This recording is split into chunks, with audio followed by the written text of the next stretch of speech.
The musical Wicked begins at the end of the story. The people of Oz are celebrating because they've just gotten news that Elphaba, the Wicked Witch, has been killed.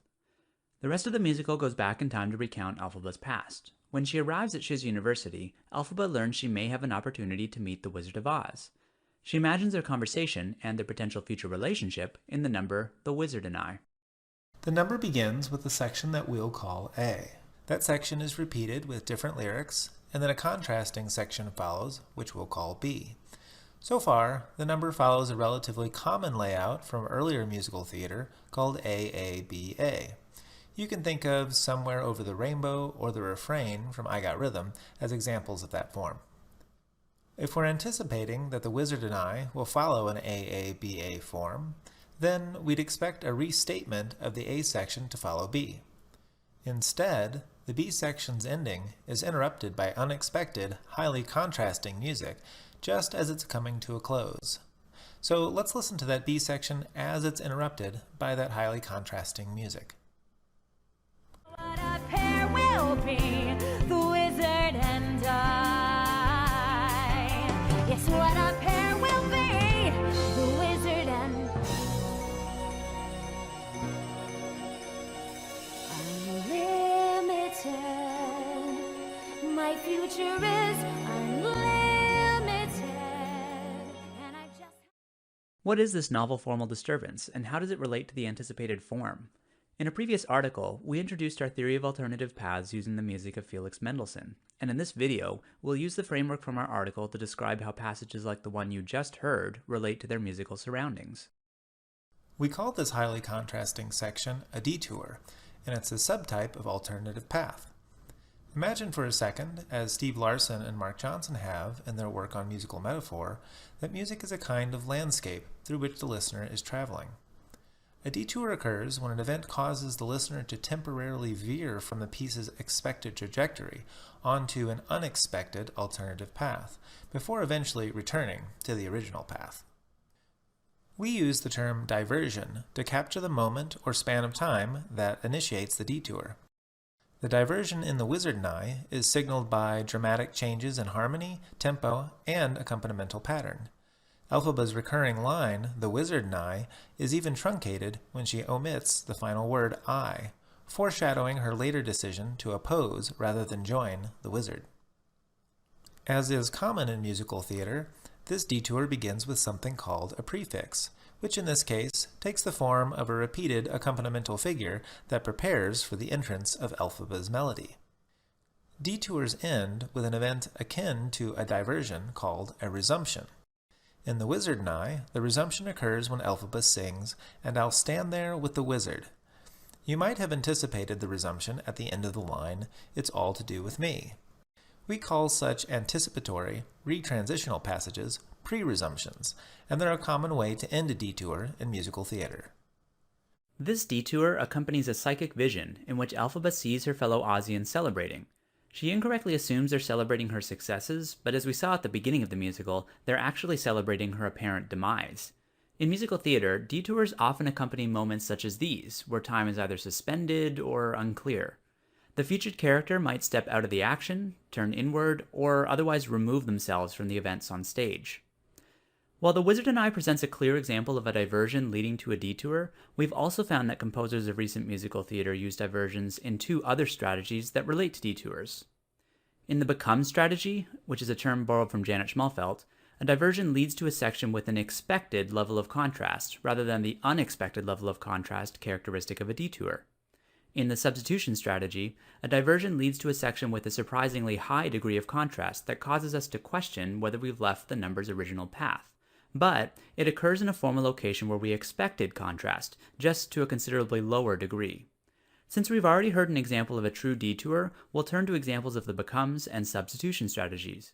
An example of the become strategy occurs in Up the Ladder to the Roof from Everyday Rapture, a number adapted from the Supremes' 1970s hit of the same name. While the Supremes' original version presents a verse-chorus form that includes a bridge, the musical adaptation interrupts the second chorus with that bridge by introducing it earlier than expected, preventing the chorus from concluding.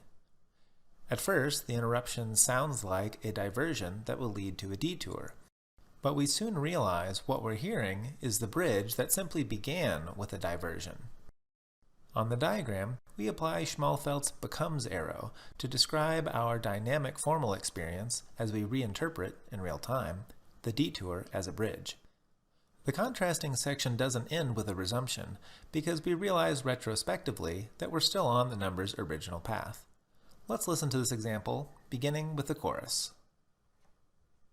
I know it's time to go up the ladder to the roof where we can see heaven much better. Go up the ladder to the roof where we can be. Closer to, we'll laugh and I'll tell you the story of love, how it is and the happiness in it, baby. An example of the substitution strategy occurs in Defying Gravity from Wicked. The number is in verse chorus form, and its second chorus is interrupted by a prefix for a highly contrasting section.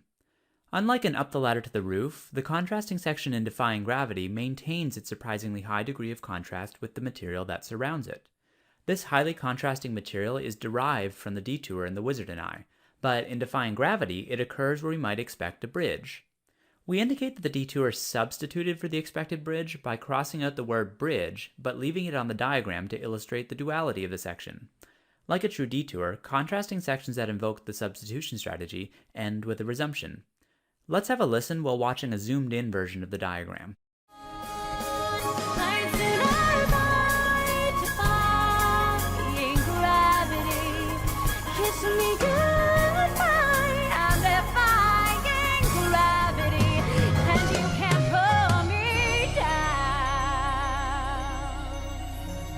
Glinda, come with me. Think of what we could do together.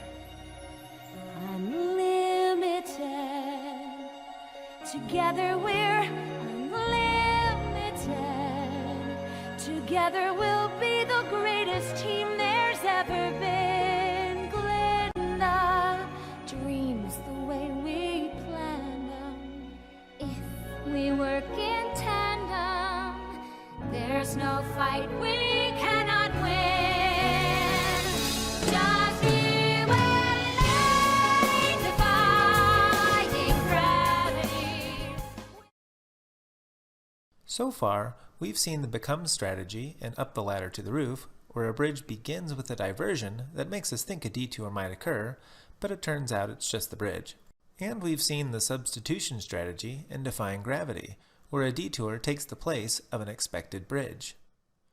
One question at this point is, if detours and bridges often occur in the same formal location, then what distinguishes them? Because they're both contrasting sections, they do share certain traits. In his article, What Makes a Good Bridge, Steve Larson lists several features of early 20th century bridges that we believe still generally apply to more recent bridges, and importantly, also apply to detours, as shown here. A primary distinction between bridges and detours is that bridges represent an expected level of contrast, whereas detours represent an unexpected level of contrast. As Larson notes, for example, bridges provide contrast but are part of a single path, and they often direct motion along a more restricted path with a clear goal. Detours, on the other hand, are unexpected, and therefore represent a deviation from the original path, and because they're unexpected, it's not typically clear what the detour's goal will be. Distinguishing between bridges and detours is an interpretational act. The higher the degree of contrast, and the more domains that are contrasting, the more likely we are to experience a detour rather than a bridge. For example, we generally expect bridges to have the same tempo as the rest of the number, be unexpanded, end with a dominant, and be in the number's home key, even if there are chromatic harmonies along the way.